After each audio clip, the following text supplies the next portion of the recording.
আপনারা দেখতে পাচ্ছেন যেখানে কাঁচা লঙ্কা, টমেটো, সব রকমই রয়েছে, রসুন এবং ধনেপাতা এভরিথিং রয়েছে এখানে, অনেক কিছুই, পেঁয়াজ রয়েছে, আলু রয়েছে, ওখানে কিছুটা পরিমাণে নারকেলও রয়েছে। তো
এখানে পটল বিক্রি হচ্ছে। পটল কত করে দাদা? আচ্ছা, পটল 40 টাকা কিলো। আর এই কুমড়ো?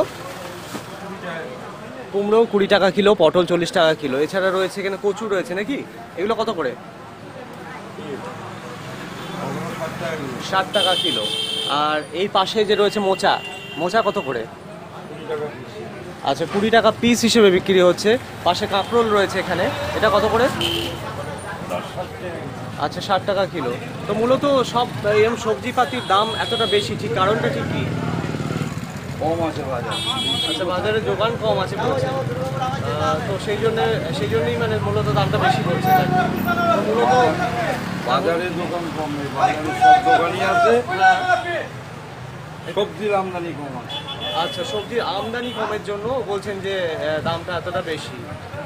তো কোনোটাই বেশি না, এই সবজি কোনো কিছুই বেশি না। হ্যাঁ, সবজি এরকম রেঞ্জই থাকে সবসময়।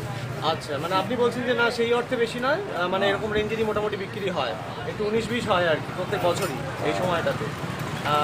তো ঠিক আছে, অনেক ধন্যবাদ আপনাকে।